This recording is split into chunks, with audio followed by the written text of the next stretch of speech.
O dia em que encontrei aquela porta entreaberta e entrei no quartinho dos fundos da casa do meu filho, foi o dia em que descobri que minha nora escondia segredos que colocariam nossa família em perigo. Meu nome é Solange Moreira Santos, tenho 62 anos e nunca imaginei que chegaria o dia em que precisaria contar o que aconteceu naquela tarde de quinta-feira. Mas aqui estou, sentada na sala da minha casa em Bauru, olhando para a fotografia dos meus netos na estante e sentindo que preciso dividir com vocês a descoberta mais chocante da minha vida. Sempre fui uma avó presente. Desde que me mudei para esta casa, a apenas 2 quadras da casa do meu filho Bruno, minha rotina girava em torno dos meus 2 tesouros, Letícia, de 8 anos, e Gabriel, de 5. Todos os dias eu caminhava até lá para ajudar com as crianças enquanto Bruno e Patrícia trabalhavam. Era uma vida simples, mas que me preenchia completamente. Naquela quinta-feira, começou como qualquer outra. Acordei às 5:30 da manhã, preparei meu café e às 6:30 já estava na casa deles. Bruno havia saído cedo para uma reunião na empresa onde trabalha como vendedor, e Patrícia tinha plantão no hospital onde é técnica em enfermagem. As crianças ainda dormiam, então aproveitei para organizar a cozinha e preparar o café da manhã deles. Letícia acordou primeiro, como sempre. Desceu esfregando os olhinhos, com aquele cabelo loiro todo bagunçado que me lembrava tanto do pai dela quando era pequeno. Me deu um beijinho sonolento e perguntou se eu havia feito panqueca. Era a nossa tradição das quintas-feiras, e eu já tinha a massa pronta esperando ela acordar. Gabriel apareceu pouco depois, ainda de pijama do Homem-Aranha, arrastando o ursinho de pelúcia que não largava nem para tomar banho. Ele sempre foi mais grudento comigo que a Letícia. Subiu no meu colo enquanto eu virava as panquecas e ficou ali, quentinho, me contando sobre o sonho que tinha tido com dinossauros. Depois do café da manhã, dei banho neles, escovei os dentes, escolhi as roupas. Letícia queria usar a blusa rosa com glitter. Gabriel insistia na camiseta do Batman. Pequenas negociações que faziam parte da nossa rotina e que eu adorava. Às 7:15, saímos para a escola. O caminho até a escola era sempre uma aventura. Gabriel parava para olhar cada cachorro, cada gato, cada formiguinha que cruzava nosso caminho. Letícia ia me contando sobre a lição de casa, sobre as amigas, sobre o que ia acontecer na aula de educação física. Eu escutava tudo com aquela atenção que só as avós conseguem ter, gravando cada palavra, cada risada. Depois de deixá-los na escola, voltei para casa para fazer algumas tarefas domésticas. Passei roupa, organizei os brinquedos espalhados pela sala, preparei o almoço. Patrícia sempre dizia que eu não precisava fazer tudo isso, mas eu gostava de ajudar. Me sentia útil, necessária. Às 11 horas voltei para buscar Gabriel no maternal. Ele saiu correndo quando me viu no portão, todo sujo de tinta guache, com um desenho amassado na mão que havia feito especialmente para mim. Era um coração vermelho com riscos que ele disse que eram eu e a vovó. Meu peito se encheu daquela felicidade simples que só os netos conseguem despertar. Voltamos para casa caminhando devagar, parando no parquinho da praça para ele brincar um pouco no escorregador. Outras avós estavam lá com seus netos e conversamos sobre os pequenos, sobre o tempo, sobre as coisas do bairro. Era uma vida tranquila, sem grandes emoções, mas que me satisfazia completamente. Chegamos em casa e Gabriel estava com fome. Esquentei a comida, coloquei no pratinho especial dele, o azul com desenho de carrinhos. Ele comeu tudo direitinho, contando sobre o que havia acontecido na escola, sobre a professora que tinha cabelo comprido igual ao da Letícia, sobre o amiguinho que havia levado um carrinho novo. Depois do almoço, Gabriel ficou sonolento. Deitei com ele no sofá da sala, cobri com a mantinha que eu mesma havia tricotado, e ele dormiu no meu colo enquanto eu assistia ao programa de culinária que passava na televisão. Eram momentos assim que me faziam sentir que estava exatamente onde deveria estar. Quando Gabriel acordou da soneca, já eram quase 3 horas. Precisávamos ir buscar Letícia na escola. Ele estava mais descansado e animado, querendo brincar antes de sairmos. Foi quando ele lembrou do caminhão vermelho que havia esquecido no quintal na véspera. Saímos para o quintal procurar o brinquedo. Olhamos debaixo da mesa de plástico, atrás dos vasos de plantas, na casinha de boneca da Letícia. Nada. Gabriel começou a ficar chateado, porque aquele caminhão era seu favorito. Disse que talvez estivesse no quartinho dos fundos, onde às vezes guardavam brinquedos que ficavam esquecidos no quintal. O quartinho sempre foi um mistério para mim. Fica nos fundos da casa, separado da construção principal. Patrícia sempre o mantinha trancado, dizendo que guardava lá coisas velhas, enfeites de Natal, objetos que não usavam mais. Nas poucas vezes que perguntei se precisava de ajuda para organizar, ela disse que não era necessário, que estava tudo sob controle. Naquele dia, quando nos aproximamos do quartinho, percebi algo diferente. A porta estava entreaberta. Não completamente aberta, mas com uma fresta que deixava ver um pedacinho do interior. Gabriel correu na frente, ansioso para encontrar seu caminhão. Eu o segurei pelo braço antes que entrasse. Alguma coisa me dizia para ter cuidado. Chamei por Patrícia, mas lembrei que ela só voltaria do hospital no final da tarde. Bruno também não estava. Éramos só eu e Gabriel ali. Empurrei a porta devagar, meio receosa de estar invadindo um espaço que não era meu. A primeira coisa que vi foram caixas empilhadas, como Patrícia sempre havia dito. Mas conforme meus olhos se acostumaram com a pouca luz que entrava pela pequena janela, comecei a perceber detalhes que me deixaram inquieta. Havia uma mesa no centro do quartinho, coberta com papéis espalhados. Não eram papéis velhos como eu esperaria encontrar num depósito. Eram documentos que pareciam novos, organizados como se alguém trabalhasse ali regularmente. Aproximei-me mais, segurando Gabriel pela mão. Foi quando vi identidades, várias identidades com nomes diferentes, mas todas com a foto da Patrícia. Carteiras de trabalho, CPFs, documentos que eu não conseguia entender completamente, mas que me causaram um arrepio na espinha. Havia também envelopes com dinheiro, muito dinheiro, organizado em maços, como eu só havia visto em filmes. Gabriel começou a se impacientar, querendo procurar seu caminhão. Mas eu estava paralisada, tentando processar o que estava vendo. Numa das caixas abertas, havia objetos que claramente não pertenciam à família. Joias caras, relógios, celulares ainda na caixa. Coisas que uma técnica de enfermagem jamais poderia comprar com o próprio salário. Meu coração disparou quando percebi outras coisas. Havia fotografias das crianças, muitas fotografias, junto com os documentos falsos. Gabriel brincando na praça, Letícia saindo da escola, os dois comigo no parquinho. Fotos que pareciam ter sido tiradas sem que soubéssemos, como se alguém estivesse nos vigiando. Foi nesse momento que a realidade me atingiu como um soco no estômago. Minha nora estava envolvida em algo muito perigoso, algo que colocava meus netos em risco. E o pior, pelas fotografias e pela forma como tudo estava organizado, parecia que as crianças estavam sendo usadas de alguma forma nesse esquema. Gabriel puxou minha blusa, dizendo que havia encontrado o caminhão embaixo de uma caixa, mas eu mal conseguia me mover. Estava olhando para uma pilha de passaportes com nomes diferentes, todos com a foto das crianças. Passaportes que eu sabia que Bruno jamais havia providenciado. Saí do quartinho tremendo, fechei a porta rapidamente e disse para Gabriel que precisávamos ir embora imediatamente. Ele estranhou minha mudança de humor, mas obedeceu. Caminhamos até a escola para buscar Letícia em silêncio, minha mente funcionando a 1000 por hora.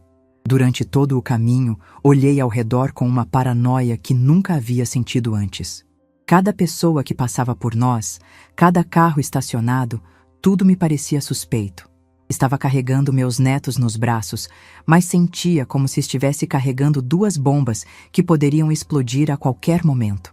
Quando chegamos na escola, forcei um sorriso para Letícia, que saiu correndo para me abraçar como sempre fazia. Mas por dentro, eu estava em pânico. Olhei para aqueles rostinhos inocentes e me perguntei em que tipo de perigo eles estavam envolvidos sem nem saber. O resto da tarde passou como um borrão. Levei as crianças para minha casa, em vez de voltar para a casa deles. Disse que queria fazer biscoitos juntos, mas na verdade eu precisava de tempo para pensar, para decidir o que fazer com aquela descoberta terrível. Enquanto as crianças brincavam na minha sala, eu ficava olhando para elas e sentindo uma mistura de amor e terror. Amor porque eram meus tesouros mais preciosos e terror porque percebi que nossa vida pacata em Bauru era uma completa ilusão. Naquela noite, Depois que Bruno veio buscar as crianças, fiquei acordada até de madrugada, olhando para o teto do meu quarto. Sabia que minha vida havia mudado para sempre naquela tarde. Sabia que precisava tomar uma decisão que poderia destroçar minha família, mas que talvez fosse a única forma de salvar meus netos. O silêncio da madrugada era ensurdecedor, e nesse silêncio tomei a decisão mais difícil da minha vida. A verdade é que essa história começou muito antes daquela descoberta terrível. Começou no dia em que me tornei viúva, há 17 anos, quando Rogério morreu naquele acidente de moto que partiu meu mundo ao meio. Bruno tinha apenas 17 anos quando perdeu o pai. Era um menino sensível, ainda no ensino médio, sonhando em fazer faculdade. Rogério era motorista de caminhão e sempre dizia que queria que o filho tivesse uma vida melhor que a nossa. Quando ele morreu, senti que precisava ser forte pelos dois. Os primeiros anos foram duros. Voltei a trabalhar como faxineira em casas de família, acordando às 5 da manhã, chegando em casa no final da tarde com as mãos machucadas de tanto esfregar. Mas ainda sentava na mesa da cozinha para ajudar Bruno com os estudos. Ele olhava para mim com aqueles olhos cheios de gratidão e prometia que quando crescesse ia cuidar de mim. Bruno conseguiu terminar o ensino médio, mas a faculdade ficou no sonho. Arrumou emprego como vendedor numa loja de eletrodomésticos. Eu ficava orgulhosa vendo meu menino de gravata se esforçando para construir uma vida. Durante anos, vivemos só nós dois. Conversávamos sobre tudo. Éramos parceiros, uma família pequena, mas unida. Foi quando Bruno completou 28 anos que conheceu Patrícia numa festa. Ela havia se formado como técnica em enfermagem. Era bonita, comunicativa, e Bruno se apaixonou no primeiro encontro.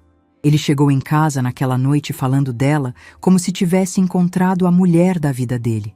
Confesso que no início tive um pressentimento estranho. Patrícia parecia perfeita demais, falava as coisas certas na hora certa, sempre com aquele sorriso que não chegava aos olhos. Mas Bruno estava radiante, e eu engoli minhas impressões para apoiar a felicidade do meu filho.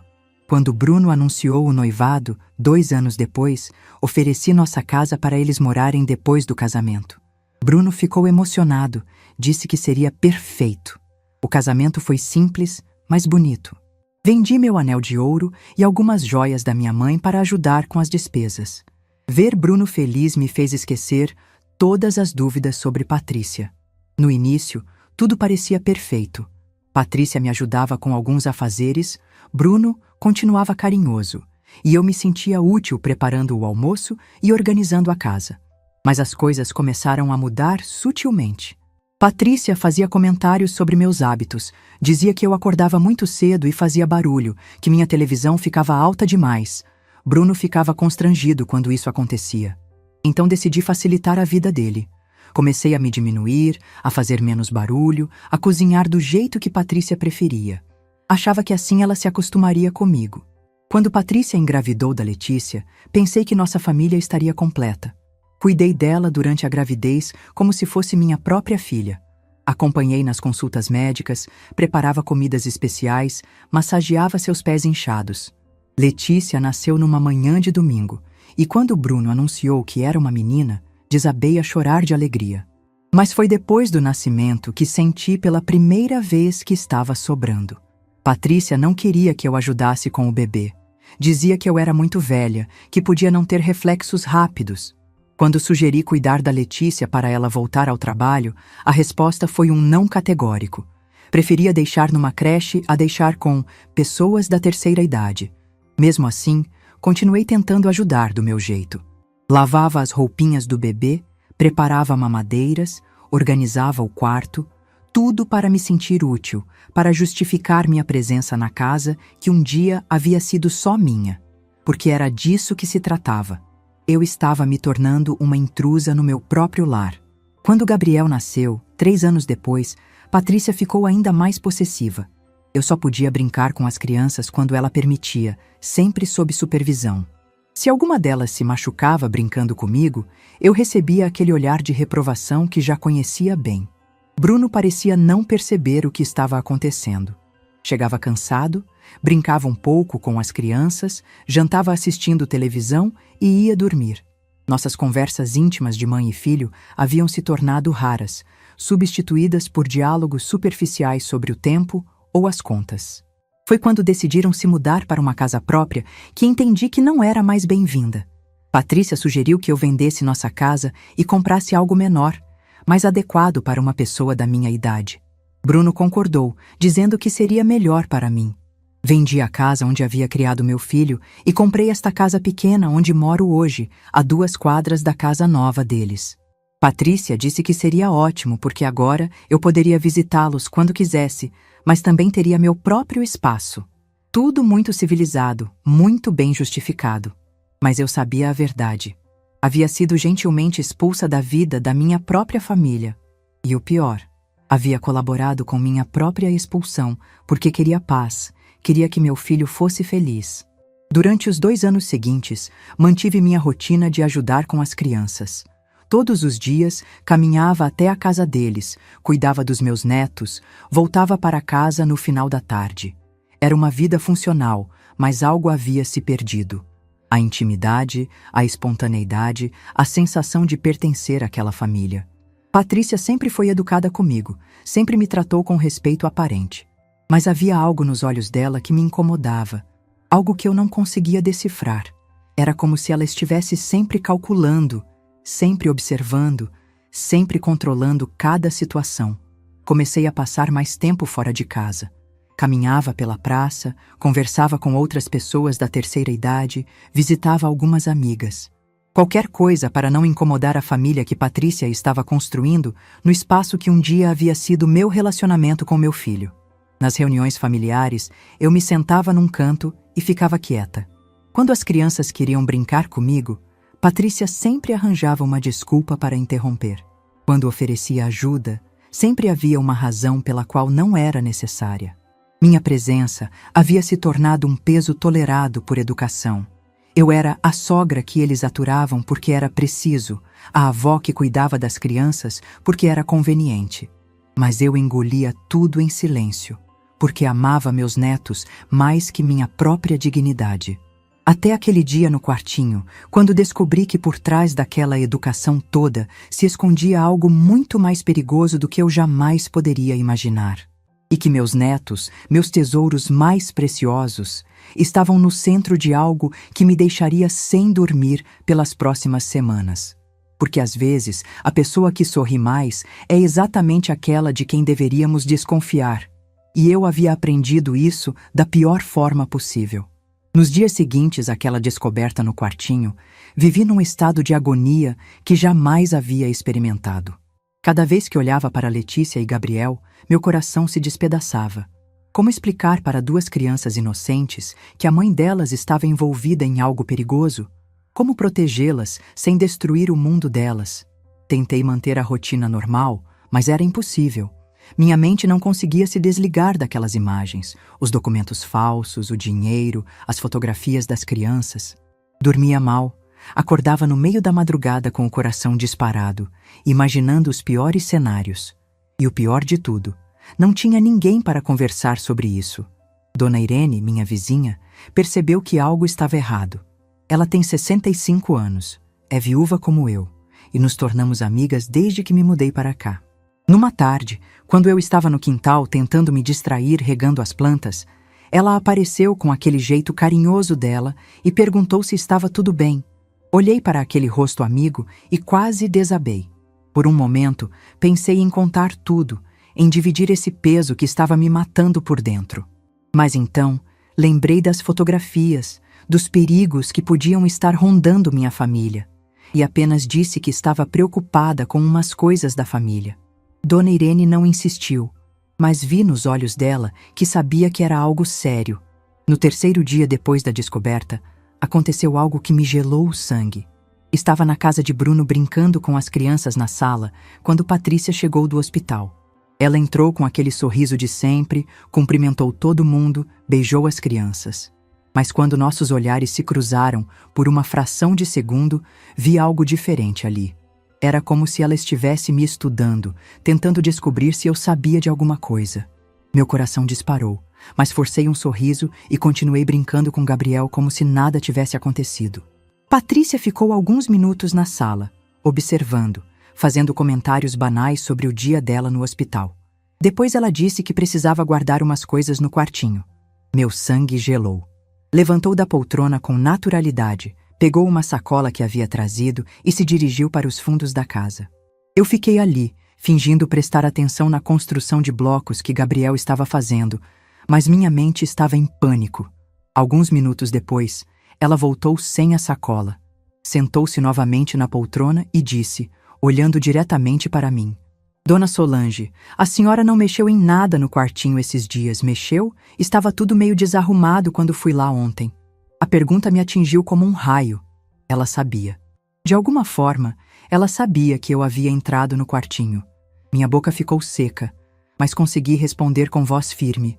Não, filha, por que eu mexeria? Sei que aquele lugar é seu.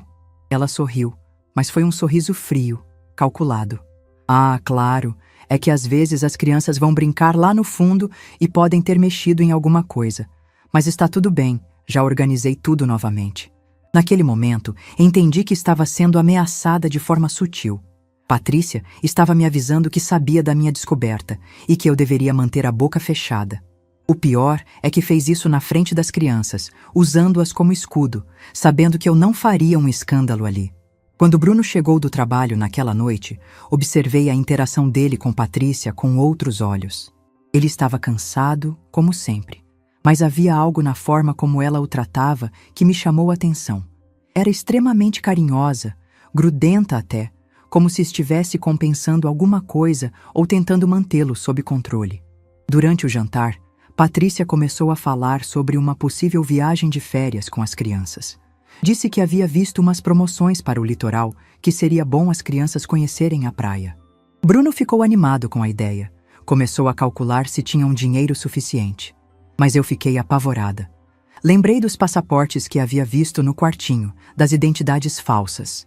Será que ela estava planejando fugir com as crianças? Será que havia descoberto que eu sabia do esquema dela e estava preparando uma fuga? Tentei disfarçar minha inquietação. Mas quando Letícia perguntou se eu iria junto na viagem, Patrícia foi rápida em responder. Ah, não sei se a vovó aguenta a viagem, meu amor. É cansativo para pessoas da idade dela. A forma como disse isso, com aquele tom aparentemente carinhoso, mas com veneno nas palavras, me confirmou que eu estava certa. Ela estava planejando me afastar das crianças. Naquela noite, quando voltei para casa, não consegui dormir. Ficava imaginando Letícia e Gabriel sendo levados para longe, sendo usados em esquemas que nem conseguia compreender completamente. A angústia era tanta que chegou um momento em que precisei me levantar e tomar um copo d'água para não passar mal. Foi então que tomei uma decisão. Não podia mais ficar passiva. Não podia simplesmente esperar para ver o que ia acontecer. Precisava entender melhor o que Patrícia estava fazendo. Precisava de provas concretas para poder agir. Mas como? Como investigar alguém que já suspeitava de mim? No dia seguinte, Patrícia disse que precisava fazer um plantão extra no hospital e chegaria tarde. Bruno também trabalharia até mais tarde para fechar umas vendas.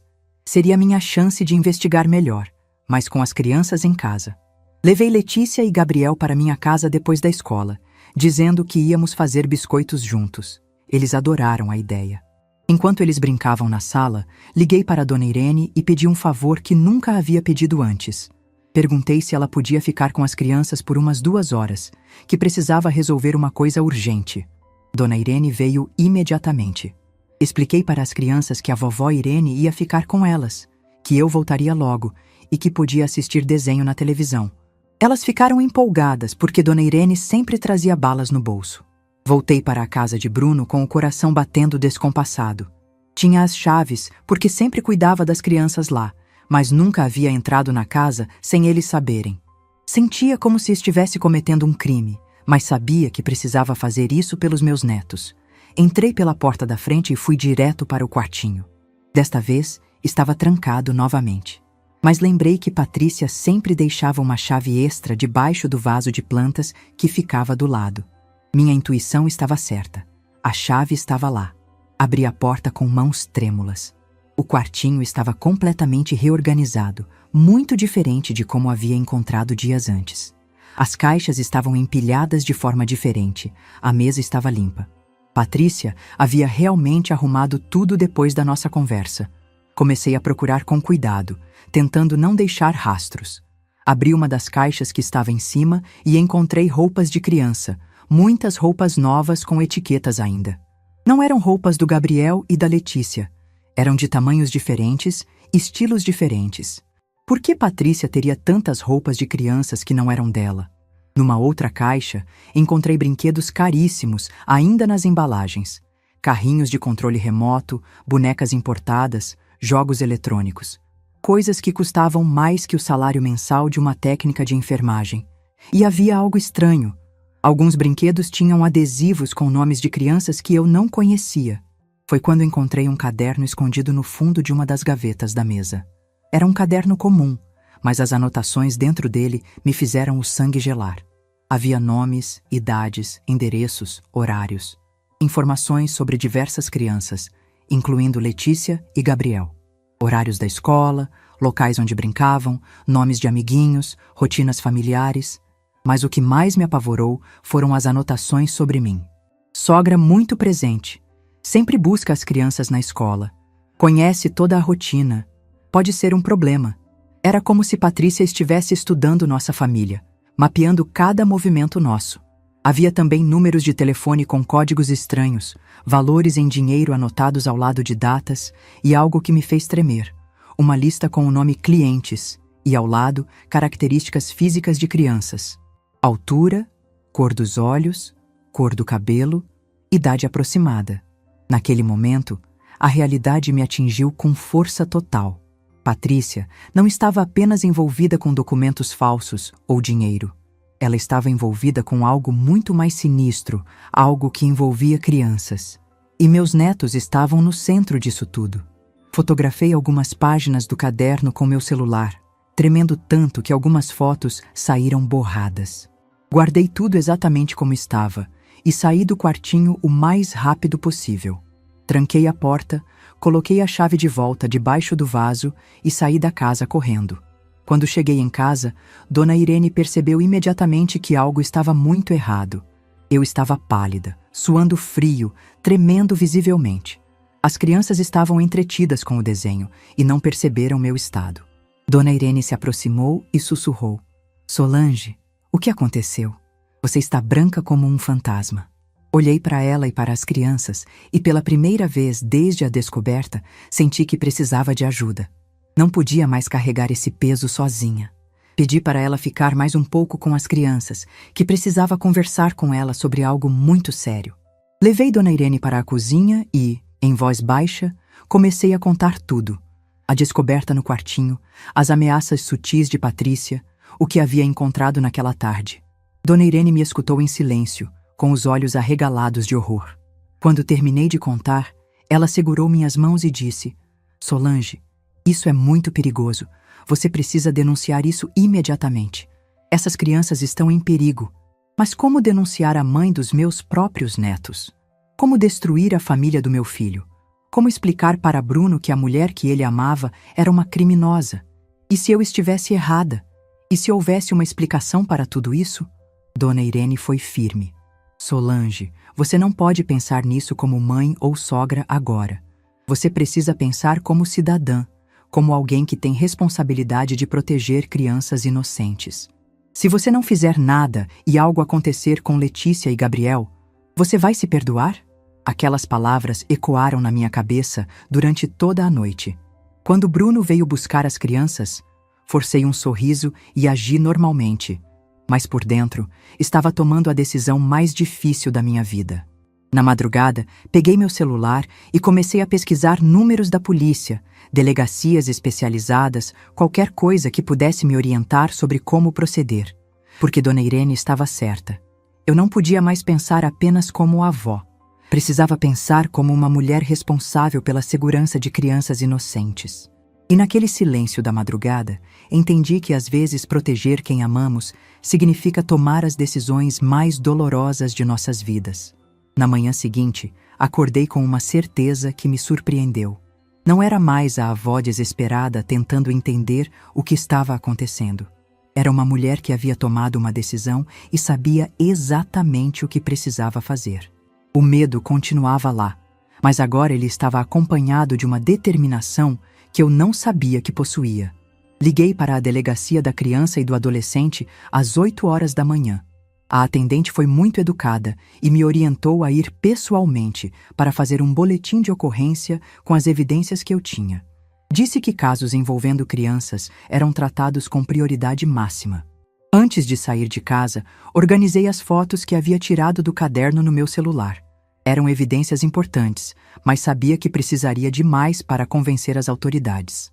Respirei fundo e tomei outra decisão corajosa. Ia voltar ao quartinho uma última vez. Dona Irene bateu na minha porta às 9 horas, como havíamos combinado na noite anterior. Ela havia se oferecido para me acompanhar na delegacia e eu nunca havia me sentido tão grata por ter uma amiga como ela. Quando abri a porta, ela me olhou nos olhos e disse: "Está pronta para isso?" Respondi que sim, mas primeiro precisava buscar mais algumas evidências. Contei meu plano de voltar ao quartinho enquanto Patrícia estivesse no hospital e Bruno no trabalho. Dona Irene ficou preocupada, disse que era perigoso, mas concordou em ficar de vigia na frente da casa enquanto eu entrava. Chegamos à casa de Bruno às 10 da manhã. O carro de Patrícia não estava na garagem, o que confirmava que ela havia ido trabalhar. Dona Irene ficou do lado de fora, fingindo conversar no telefone, pronta para me avisar se alguém chegasse. Entrei na casa com o coração disparado, mas desta vez estava mais preparada.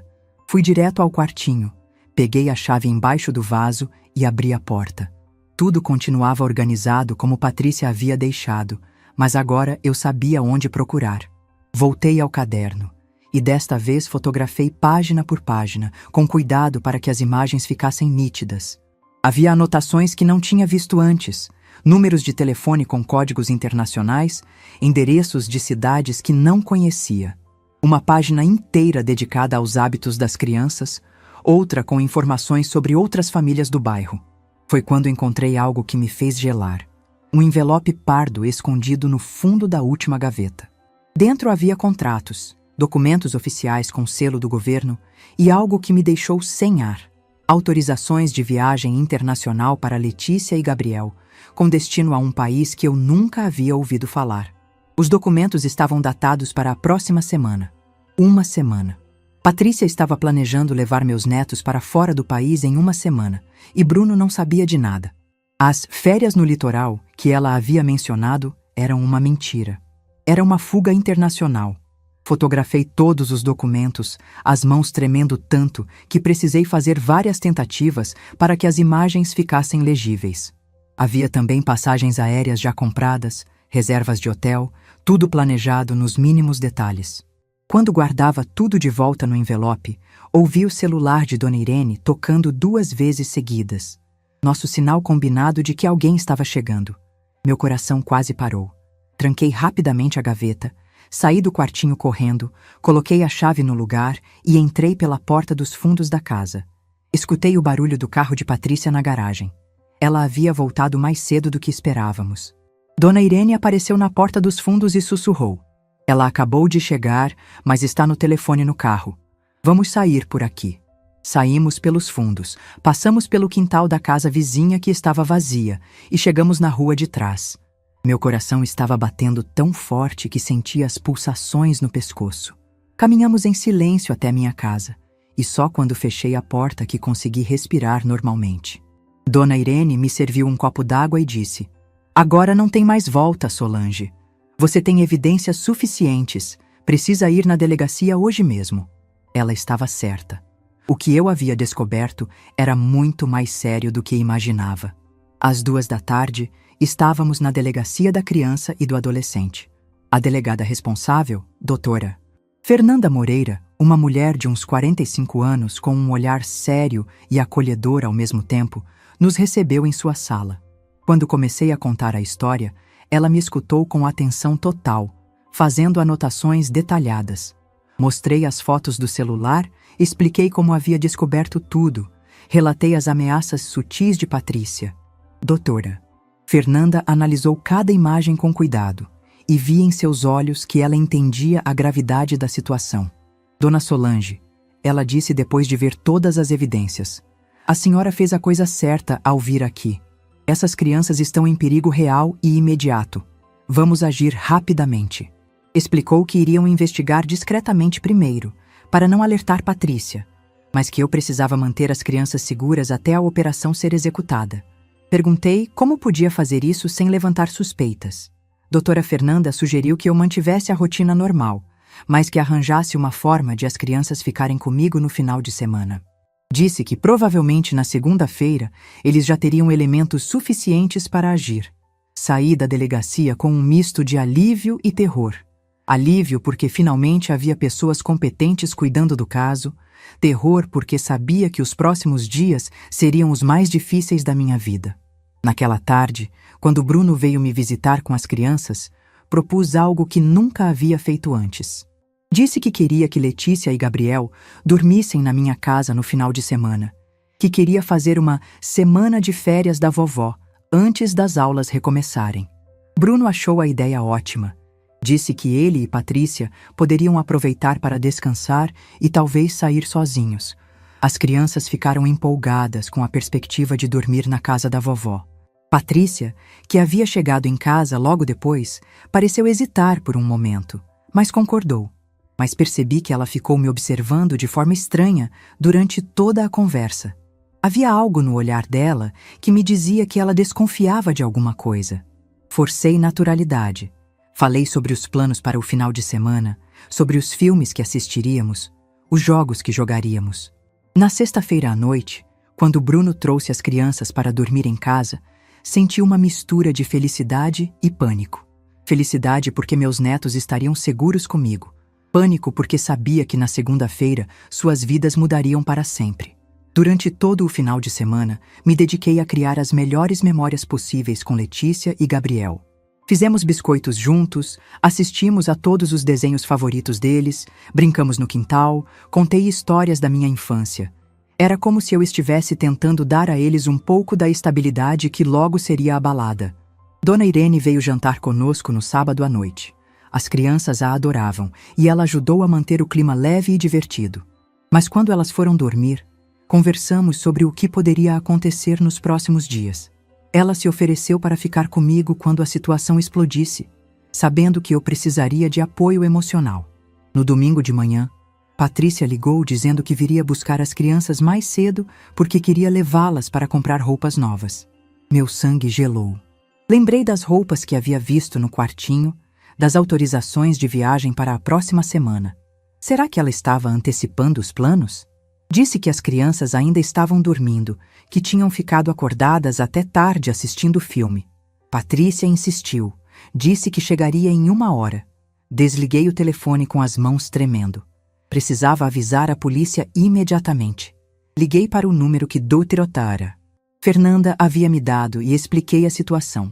Ela me disse para tentar manter as crianças comigo o máximo possível, que a operação seria antecipada para aquela tarde. Quando Patrícia chegou, eu estava preparada.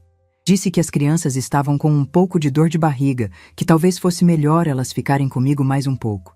Letícia e Gabriel, sem entender nada, confirmaram que estavam bem, que queriam ficar mais tempo na casa da vovó.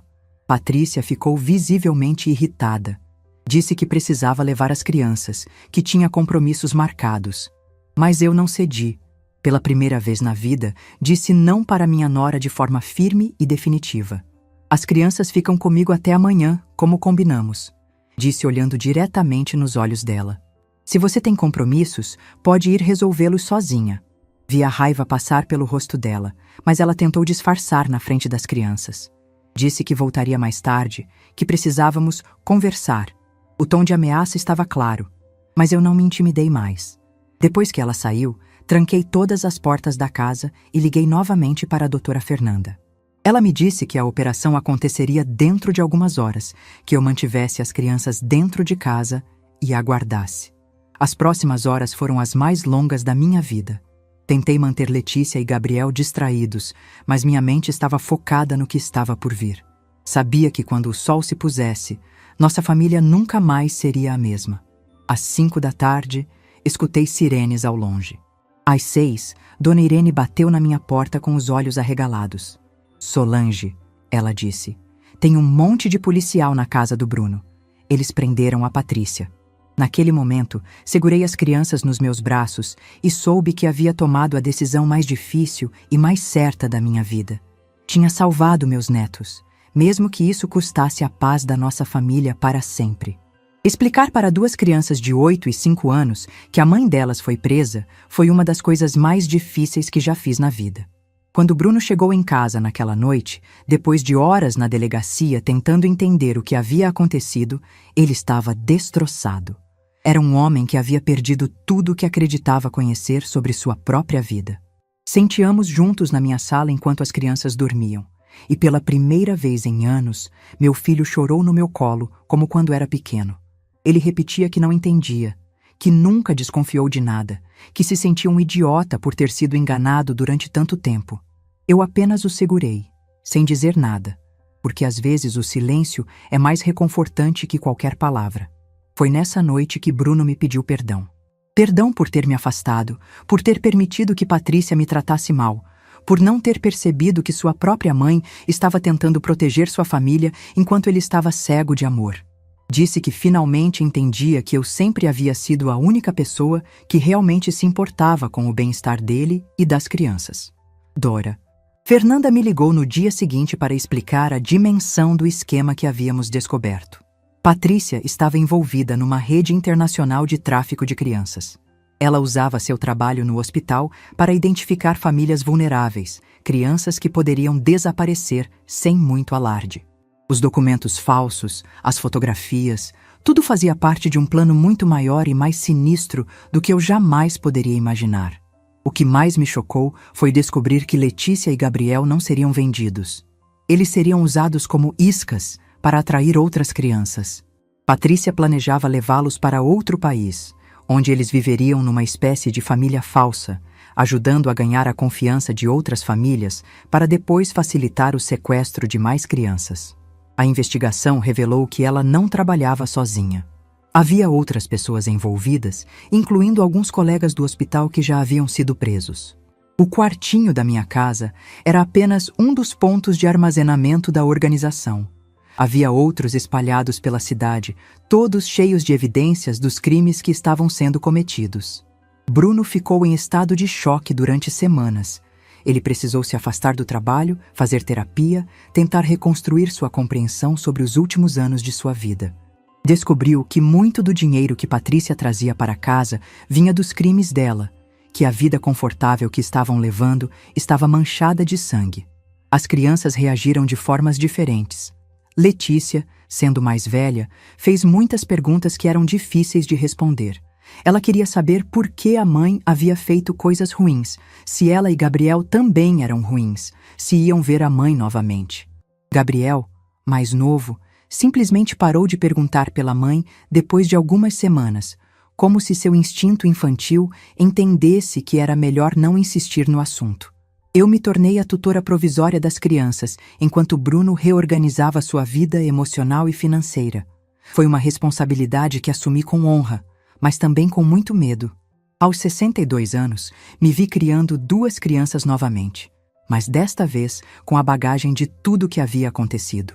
Os primeiros meses foram duros para todos nós.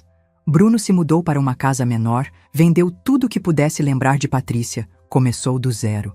As crianças tiveram pesadelos, Letícia desenvolveu medo de estranhos, Gabriel voltou a fazer xixi na cama. Todos nós precisamos de acompanhamento psicológico. Mas algo bonito também começou a acontecer. Nossa família, que havia sido quebrada pela mentira e pela manipulação, começou a se reconstituir sobre bases verdadeiras. Bruno voltou a conversar comigo como nos tempos antigos, me valorizava, pedia minha opinião sobre tudo que envolvia as crianças. Dona Irene se tornou uma presença constante em nossas vidas. As crianças a adotaram como uma segunda avó, e ela se dedicava a elas com um carinho que me emocionava.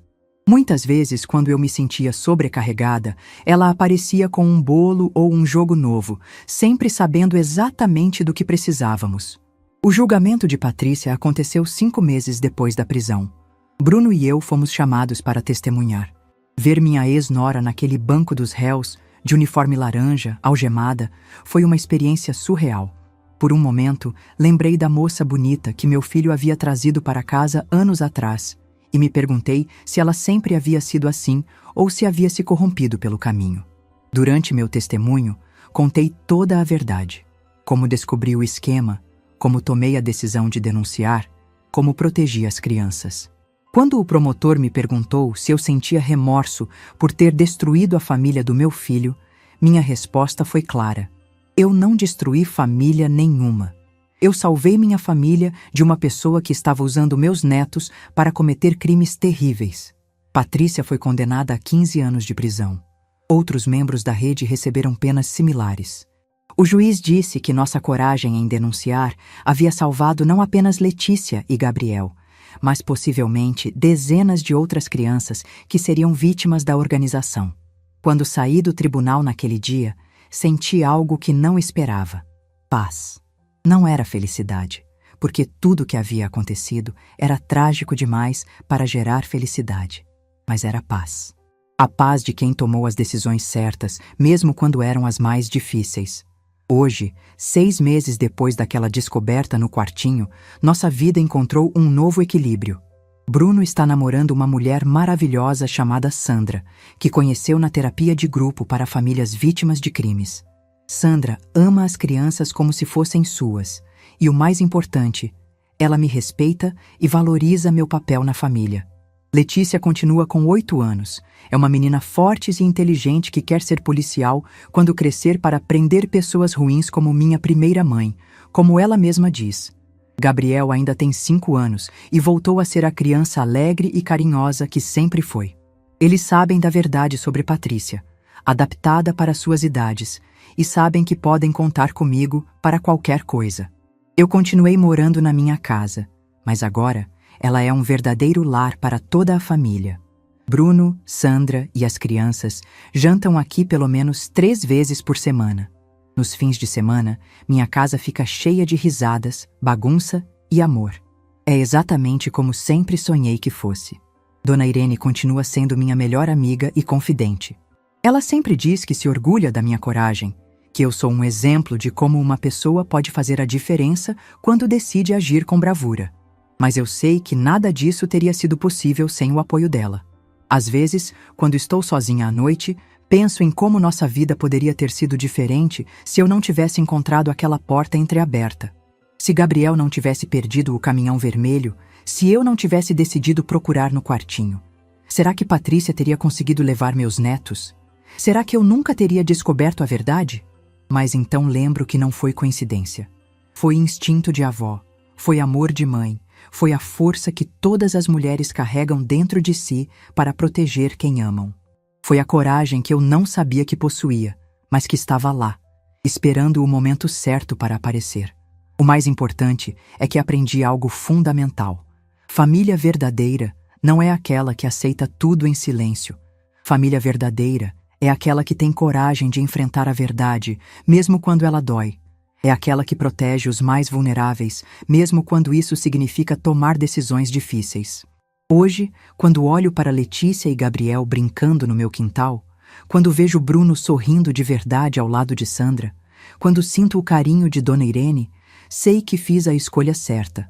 Salvei minha família não porque denunciei Patrícia, mas porque tive coragem de colocar o bem-estar das crianças acima de qualquer outra consideração. Meu silêncio naquele primeiro momento, quando encontrei a porta aberta, foi o silêncio de quem estava processando uma descoberta terrível. Mas minha ação posterior foi o grito de uma avó que jamais permitiria que alguém machucasse seus netos. E se essa história ensinou alguma coisa para vocês que estão me escutando, que seja isto: nunca subestimem o poder de uma avó determinada.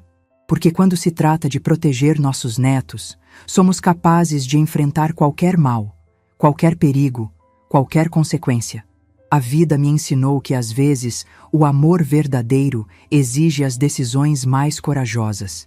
E eu, Solange Moreira Santos, aos 62 anos, descobri que ainda tinha muito amor e muita coragem guardados no coração. Deixe seu like, se inscreva no canal e comente aqui embaixo. No meu lugar, o que você faria? Sua mensagem pode iluminar o dia de alguém.